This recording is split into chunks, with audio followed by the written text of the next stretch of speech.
Hello again. I hope you're all enjoying your lunch. We're going to get started now. Thank you. Folks, to begin, please join me in welcoming our webcast viewers. My name is Michael Bach, and I'm the CEO of the Canadian Centre for Diversity and Inclusion and a director of the Canadian Club Toronto, and your host for today.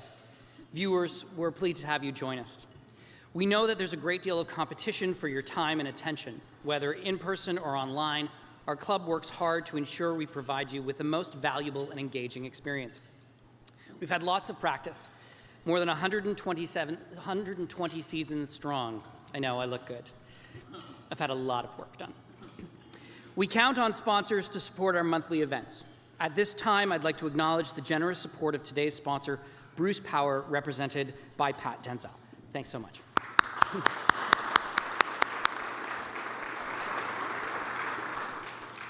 Now, let me introduce our speaker.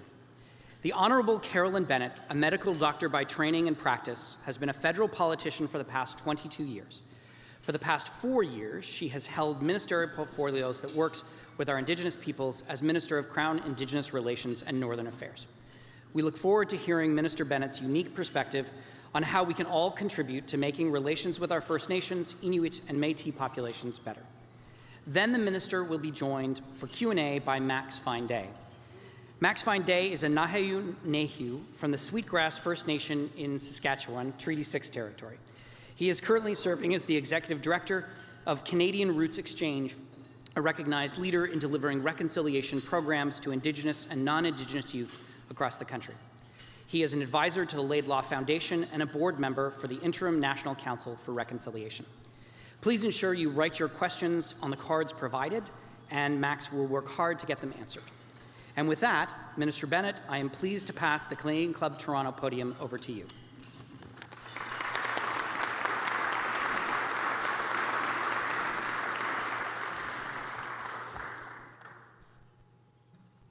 Thank you. Thank you. It is an honor to be here, and I thank Chief Laforme, as always, for welcoming us to your territory, and we too acknowledge all of the First Peoples whose moccasins walked this land and who paddled our waters. Their paths and portages are now called Davenport Road and Vaughan Road, and as settlers, I think we're only beginning to understand the true history and the damage done by colonization and misguided government policies. I want to also acknowledge my friends who held public office and worked so hard on these issues, and in Barbara Hall and David Zimmer and my friend Bill Graham.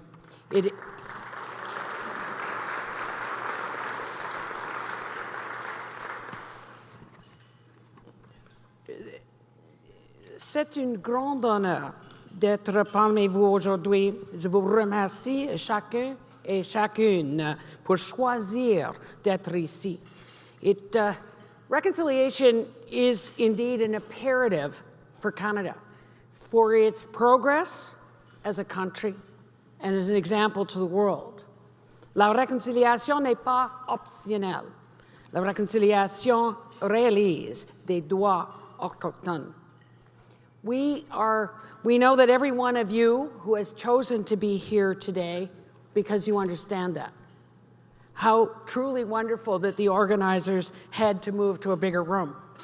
Every one of you knows, as Chief Laforme said, that we have to be doing more. As individuals, communities, businesses, we know we have to eradicate the ignorance and eliminate the racism in our education, health, and justice systems. We know that governments cannot do this alone. We all know that how to be better and want to know how to be better allies. We want to be part of solutions. My truly inspiring Mohawk-speaking parliamentary secretary, Mark Miller from Montreal, wanted me to make sure that it was clear that you shouldn't be afraid to ask questions and look stupid. Don't be afraid to make mistakes. Ignorance is our enemy, and we are all guilty of it. Reconciliation will be messy. Old wounds may be reopened so that they ultimately better heal. We may as well acknowledge it out loud. I think we have a good story to tell on the progress that we are making as a government.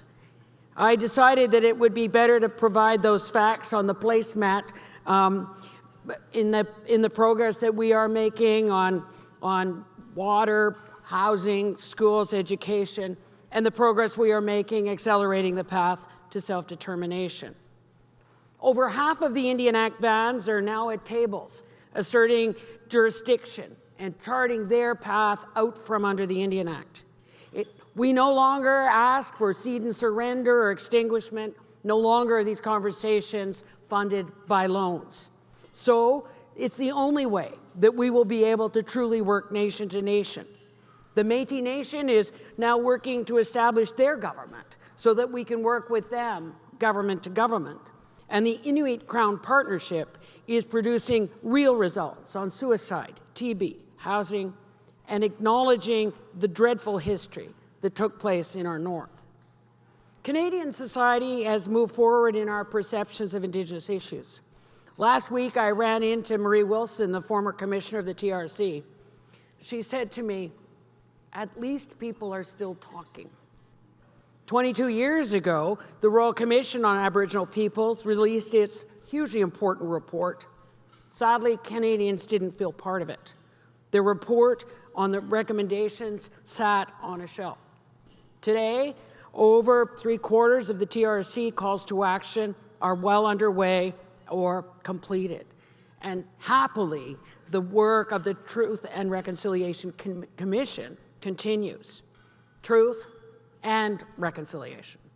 We have heard the truth, and as Indigenous journalist Karen Pugalis reminded us on Thursday night, as she accepted the coveted High Solomon Award at the Public Policy Forum dinner, Thomas King has said, once we've heard the story, we can't unhear it. We can no longer pretend we didn't know. We didn't learn the truth in school. Our ignorance has allowed stereotypes to persist and racism to continue and maybe even get worse at times. As an MP, I've had a huge advantage. Almost every day I have the opportunity of making new friends. First Nations, Inuit, Métis, who share their stories, who fight for their rights, and change my understanding of what it is to be a Canadian. They have taught me so much. Many of them are here today. Chief Laforme, Max Vine-Day, Cynthia Wesley-Eskima, Steve Copty, Steve Teekins from NAMI Res. It was amazing to watch Karen Rastool school the public policy wonks at the Public Policy Forum dinner on Thursday night to stop talking and listen to the elders' opening prayer.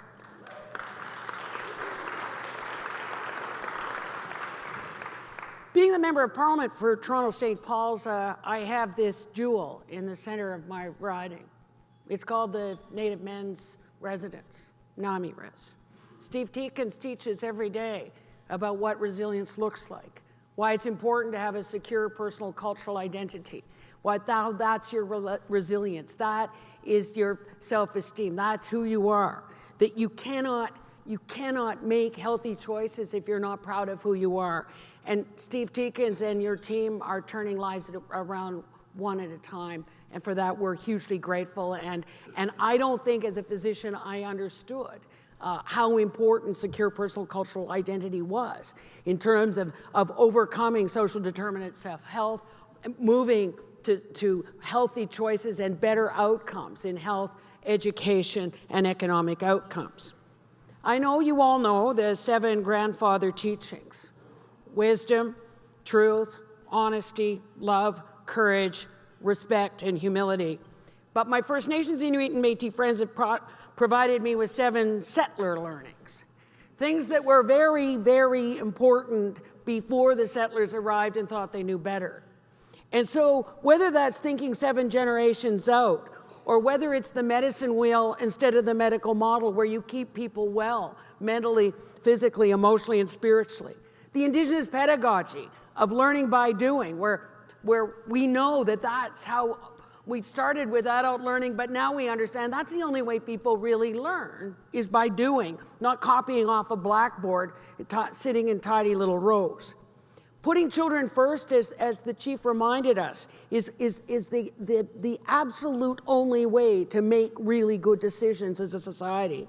It is, I think, important for all of us that we remember that listening to wise women is a good idea. And I think that the idea of elders instead of elderly, I think would be an important thing for us to better understand in terms of how you tap into that wisdom and knowledge. The leadership style, the Indigenous leadership style, is one of asking, not telling. It is about inclusive decision making. I used to think this was feminist leadership. I now understand it's Indigenous, and that it is about like the talking stick going around and understanding there's already a consensus in this room, or that people are going to need more information before they can participate in a decision. To me, it was a little bit about what I did as a family doctor. Ask what's wrong, listen, together make a plan. That's really what we are doing now as elected representatives. We actually, and we talked about it, whether it's the tech sector or whether it's you cannot make good policy if you're not talking to the people affected by it and who live it. So it is for me exactly my responsibility as the Minister of Crown-Indigenous Relations. It is asking and then working in partnership, and as the chief said, it's actually getting out of the way so that the healing can get on and people can organize their nations in the way that works for them. As you know, it said in the mandate letter of every minister that there would be a new relationship. It would be based on the recognition of rights, respect, cooperation, and partnership. Every single minister has to do that, and I believe that understanding of a relationship, it is the recognition of rights, respect, cooperation, and partnership, is not only for ministers, it's for all MPs, and frankly, it's for everyone in this room. That we need to know what the recognition of rights looks like and feels like. And it means that we all need to help on the things that really matter. As the chief said, we all know that there's a lot of work to do. We do have to close the gaps in health, education, and housing. And all of us know that there's still way too many First Nations, Inuit, and Métis living in third world conditions. The finance minister says often in his speeches that the biggest applause is with the commitment to end the boil water advisories by 2021. That's something people understand, and I don't think people understood that there were people who couldn't turn on their tap and be able to just drink the water as they're sending their checks to other countries. We actually have to do both, but we have to make sure that those kids who have never been able to turn that tap on in their community actually have the hope that this will stop, and that means real strategies. What, by when, and how. And so we know that the almost $20 billion of new investments is truly impressive, but we know that change is happening. But today I want to make sure that everyone truly understands why self-determination is an imperative on the path to reconciliation. Inherent rights don't come from the Constitution or from the courts. Inherent rights are inherent. They've been here since time immemorial. Since Confederation, the Crown has usurped the authority of Indigenous peoples over governance and education, health, housing. It then downloaded Child and Family Services and the management of their lands and waters to the provinces and territories. And since Confederation, the quality of life of First Nations, Inuit, and Métis have diminished. It's going down. And it's what happens when your rights are ignored and your land is taken away and your dignity is taken away, and when you're referred to as savages. When the colonizers thought that their ways were superior, they imposed their ways with the Indian Act and tried to take the Indian out of the child with residential schools. Shockingly, the last residential school closed in 1996. The results have been devastating. We see it in missing and murdered Indigenous women and girls, in suicide, TB rates, diabetes, the overrepresentation of First Nations, Inuit, and Métis children in the foster care, and Indigenous people in prison. As the Deputy Chief of Lake Babine said to me last week, the status quo has got to go. And so, as the Minister of Indigenous Relations and Reconciliation in British Columbia says, his job is to do substantive damage to the status quo. Indeed, but as Ursula Franklin's husband Fred used to say to me, we have to stop awfulizing. We have to stop the gap analysis. We've got to begin with appreciative inquiry. What's working and how do we build on that? In the Hollow Water study in 2002, they said that healing is really just decolonization therapy. The fact is, Indigenous-led governance and initiatives get better results.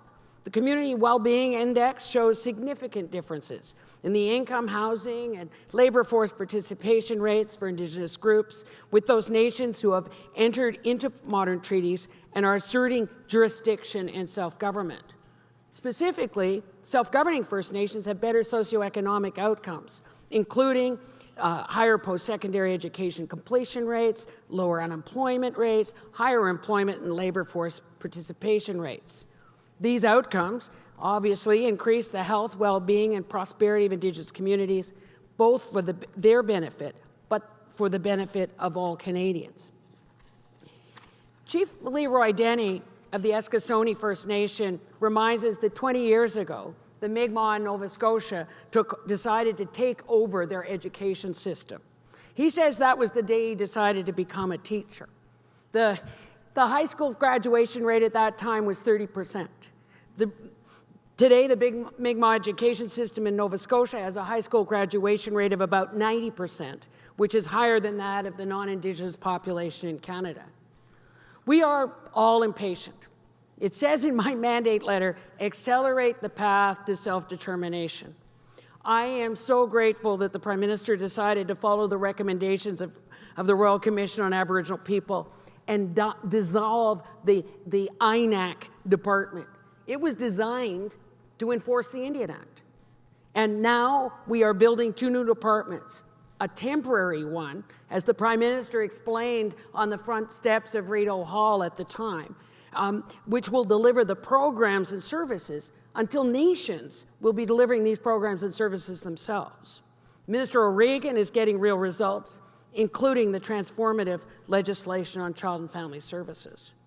Crown-Indigenous relations will exist in perpetuity as we walk the path of reconciliation. Canada will always need correction.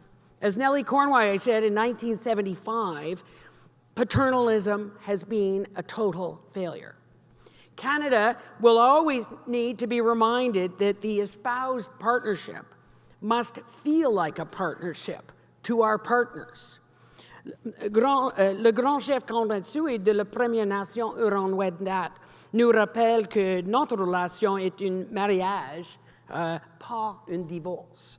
It is why my department's job is to hold up the honor of the Crown in this relationship that really must be much more like a marriage of equal partners, of substantive equality, as the Chief said. So almost every day I also learn something new about the inspiring reconciliation initiatives by organizations and individuals across the country who are making an effort to understand and to make things better. Max and the Canadian Roots Exchange, the Gord Downey Tanny Wendat Foundation, the Rotary Club's HIP initiative, the sitting in the evening in Dryden in Senator Bayek's sort of hometown, dealing with the Friendship Center, with the Dryden Anti-Racism Network, the doctors and the police and the high school teachers all coming together with the First Nations youth, trying to determine what do they do about the racism that exists in that region. Raymond Curry's Circles of Reconciliation. Last week at the regular stocktake meeting with the Prime Minister, I told the Prime Minister about the Treaty 3 Chiefs meeting at Obishkandagan. I was invited to the breakfast and then was asked to meet the cooks and servers. They were actually the cottagers from around the lake at Lake of the Woods who'd come in to cook and serve the breakfast to the chiefs.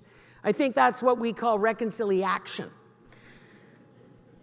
Last week in the Winnipeg at the National Centre of Truth and Reconciliation, the Executive Director, Ryan Moran, said the information about the truth will never be transformative until people really feel it. They have to share or understand the pain. One is never the same again when one hears firsthand from elders, survivors, youth, and women.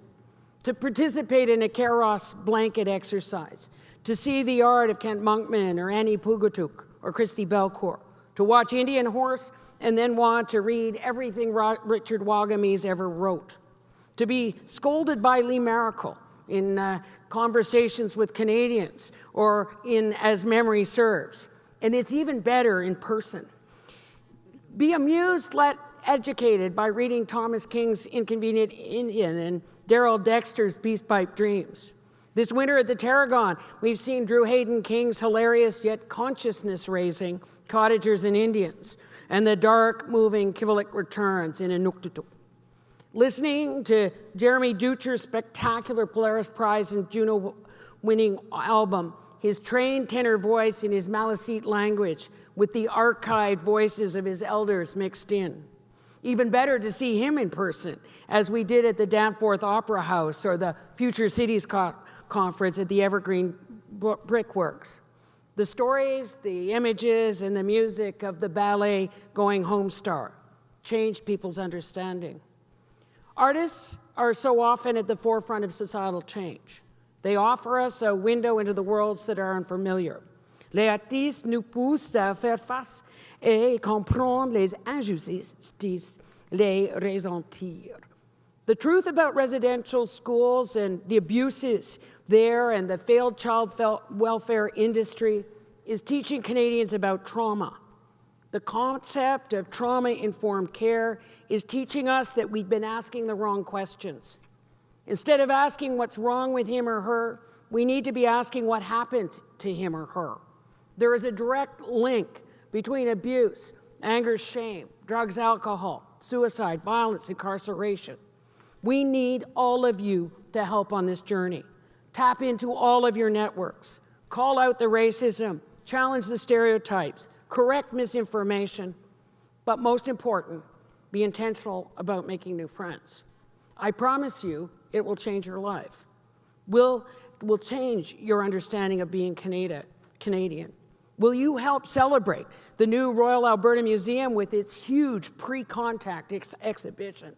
Celebrate the decision of the McGill to remove Redmond as the name of their sports team.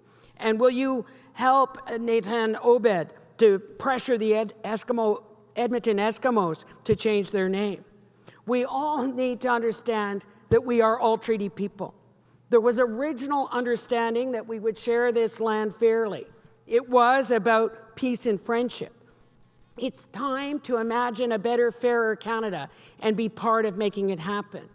After almost 40 years of Section 35 of the Constitution Act, it's not right that First Nations, Inuit, Métis have to claim their rights. It's the idea of this is our final offer, see you in court, and then lose. Surely we've got enough a body of jurisprudence to say we should get to the table. This business of being in court is ridiculous waste of time and money. And so we want that to happen. And it means resource revenue sharing. It means minerals and forest and fishery. And as the chief said, we actually have to share, and it will make this country so much better. So let's celebrate the successes. I am so moved when I meet the inspiring young university students, the Indigenous students who want to be the public servants in their government. that they want to be doctors and entrepreneurs and scientists and engineers and midwives, but every day they just are exemplifying the hope and taking on the responsibility of realizing the shared goal of self-determination, which will propel this country forward. So we are reminded what happened when women entered the economy in the 50s. It took off. Organizations like CCAB are helping us on our way. Indigenous businesses are now contributing the majority of the $9 billion Indigenous contribution to the Manitoba economy. It's an exciting time. The momentum is palpable. When Stephen Sacker asked me on BBC Hard Talk why it was any different now, this government, this minister, I told him of the story of paddling for 3 hours on the North Saskatchewan River with the youth from La Loche who had just been through a terrible tragedy. We hit a rock. We got into water so shallow we had to get out and walk our canoes through, but the current was with us and we got to our destination at Batoche. I do believe the current is with us, but we need you and all your networks with your paddles in the water. The youth are insisting. You cannot be in the way. The youth want this to happen. And I think in closing, you'll find Max Fine Day's optimism quite contagious. So we look forward to your questions. Thank you. Merci, miigwech.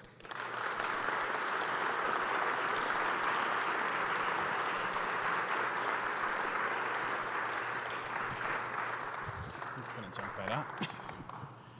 Minister, thank you so much. We're going to jump right into the questions, given the little time that we have and the incredible amount of ignorance in the room. I'm kidding, everybody. Just relax. I'm kidding. It's all good. We're going to have some fun. There's some great questions here. And we're going to be brave. You know, we're going to be brave. We're going to think about what we don't know. I'm going to lead you in that, being extraordinarily brave myself. They don't call us braves for nothing, Minister Bennett. You know this. So the first thing I would say is that piece of paper that was on everybody's table is an incredible resource. And I would encourage you all to take it home. I will be very upset if you don't. There's some incredible organizations and works that you can read once we leave here today.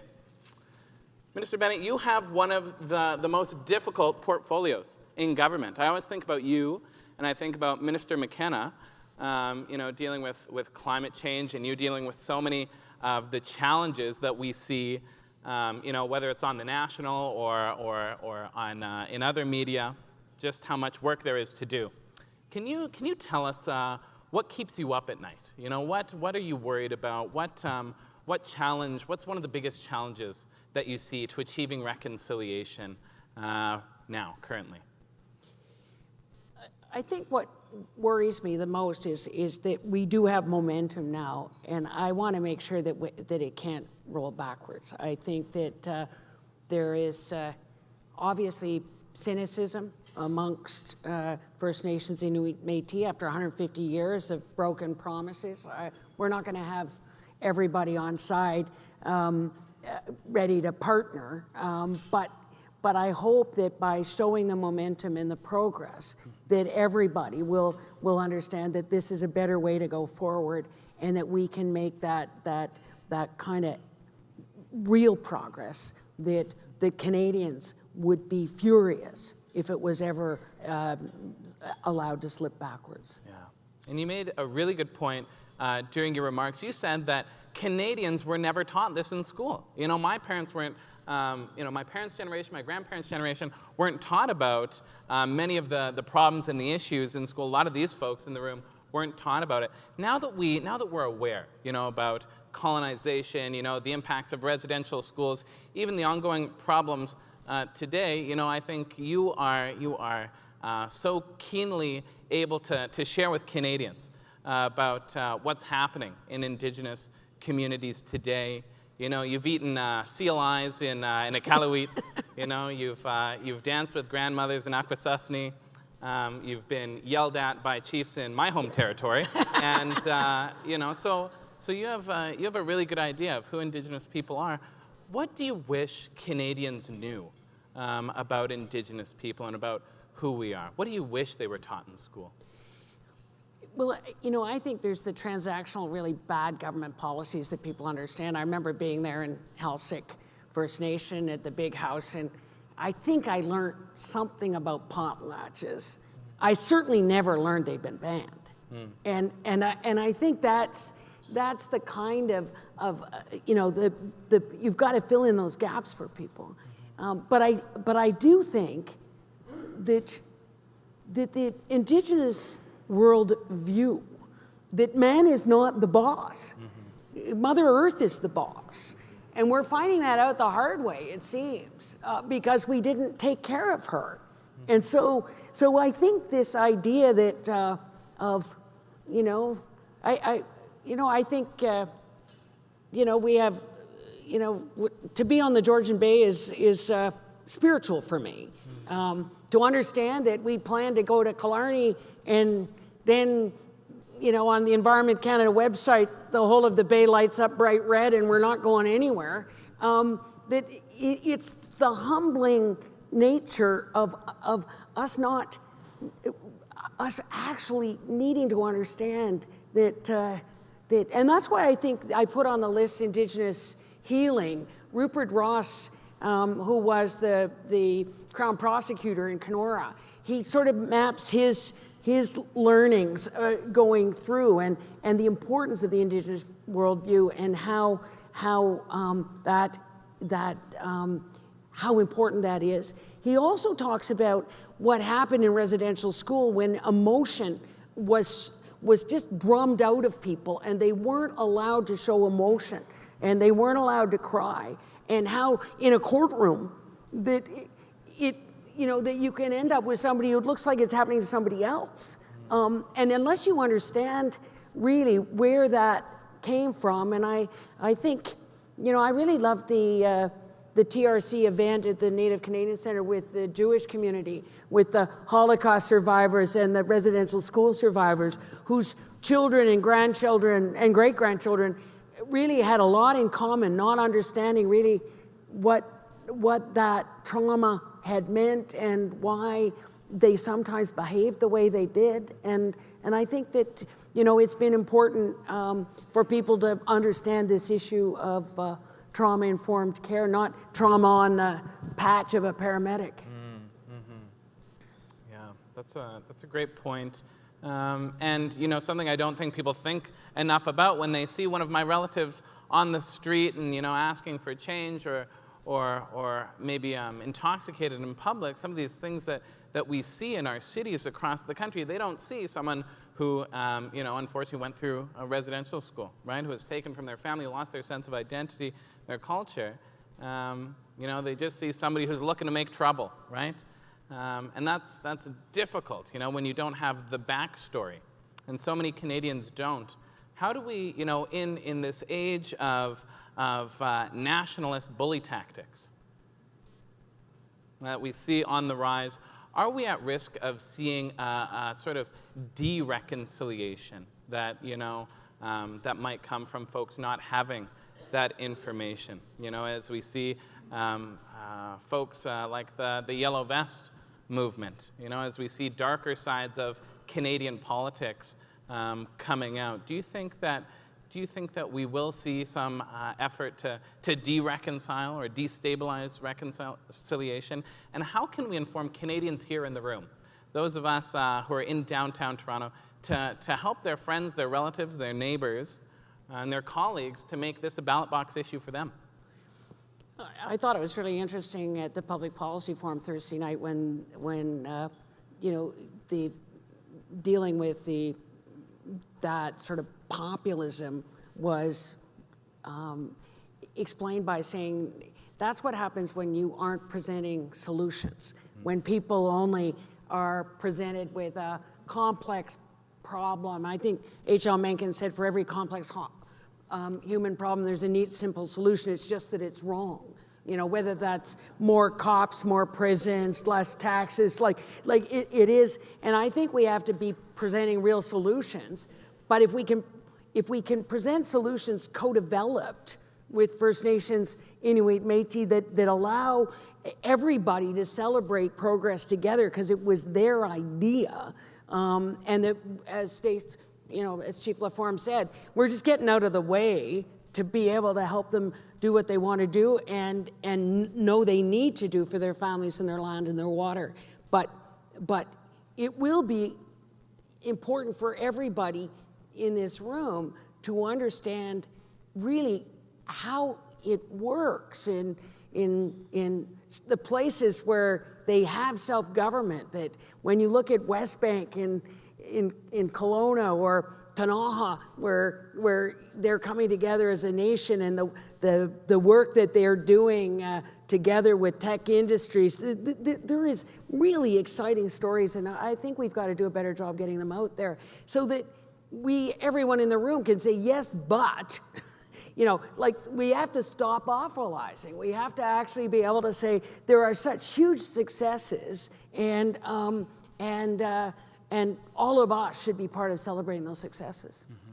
That's perfect. Well, the next question we have is from a skeptic in the room. I love a good skeptic. This question asks, what is the difference between you and Minister O'Regan? They both do Indigenous relations. Isn't it kind of confusing? Don't you get confused, Minister? This is 2 and 2 makes 5. Do you both ever show up at the same meeting thinking, no, I thought you were gonna, no, I thought you... Does that ever happen? No. Okay, good, okay. And we have Minister LeBlanc as well, in terms of the Minister of the North and intergovernmental. We're eventually trying to fill the whole cabinet table with people who get it, right? I love it. And who have that responsibility. And I think having the new Reconciliation Committee of Cabinet has really made a difference. But I think that, the Royal Commission said you need one person whose only job is to be moving on self-determination and that progress of decolonizing and nation-to-nation, government-to-government, Inuit to Crown. And the other person can focus on the services and programs temporarily until those nations can do those things themselves. And that's what's exciting, is that that we still need 2 ministers, but the faster I do my job, the faster we won't need a Minister of Indigenous Services. And I think that's what I think is exciting, and yet we really do support one another. When there was a question about infrastructure and about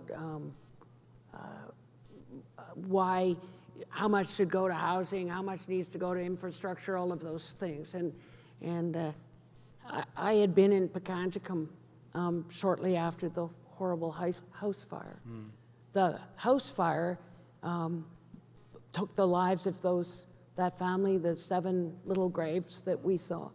But it was because the road was so bad that the fire truck couldn't get there on this very thick and up and deep washboard that just meant that the fire truck couldn't get to that house. We actually need people to understand that it's not simplistic solutions. We have to help in that full holistic approach to good governance, but also making sure that we are listening to what the community says they need. That's great. We have time for just a few more questions. I like a forward-looking one. I'm a bit of an optimist myself. I know you are. As you might, most people call me foolish. I prefer optimist, but someone's asking us in 100 years, looking back now, how will our children's children know if we have advanced reconciliation? It really will look and feel like nation to nation. Our laws will be written in common law, civil law, and Indigenous law. We will actually have a way of understanding that a lot of the legal customs and practices that were here first were very wise, that we would actually have a justice system instead of just a legal system.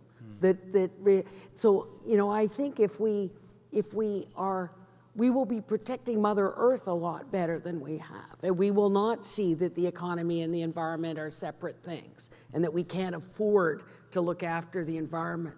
I think that all of those settler teachings would come to the forefront of the way we behave as Canada. That's incredible. That sounds like, makes me want to stick around for the next 100 years, you know? Sounds like a lot of fun. The last question, Minister Bennett, that I have for you, it's a really hard-hitting one. It's going to be very, very difficult to answer. Baked bannock or fried bannock? What's your favorite? Quite often, I think the fried. Yeah. Friends and relatives, and that's coming from a medical professional. With jam. That's how good it is. Minister Bennett, that's all the time we have for questions today. Thank you so much for joining us today.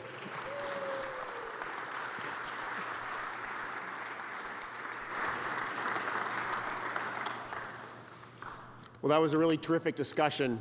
Thanks to you both. My name's Andrew Graham. I'm the president of the Canadian Club, and it's my honor to say thank you to the Minister for joining us. Minister, thank you so much for being with us today and helping inform all of us in the audience about what we can all do to advance reconciliation in this country. I think the passion you bring and the intelligence you bring to this issue and you brought to your remarks today is really incredible. And I think you also have the distinction of being the first speaker, I think ever maybe at the Canadian Club, who's actually brought homework for the audience to complete. So you do have homework in front of you today.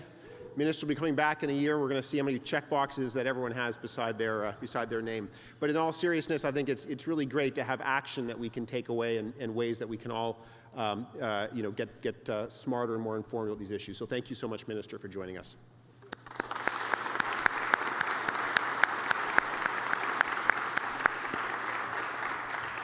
And Max, thanks to you as well. I mean, reconciliation can be certainly a topic that's weighty, and there's many serious aspects to it, but Max shows us how it can also be fun and entertaining at times to tackle these issues. Max, you brought a lot of thought and good humor to that conversation. Thank you as well.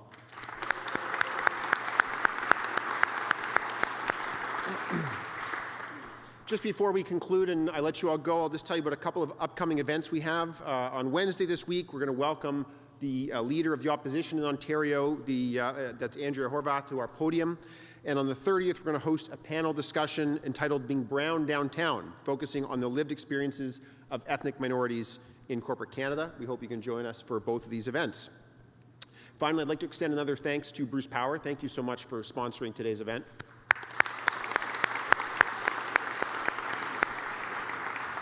And finally, a big thank you to MediaEvents.ca, Canada's online event space, and VVC for live streaming today's event. Finally, thanks to all of you for attending. Hope to see you again soon.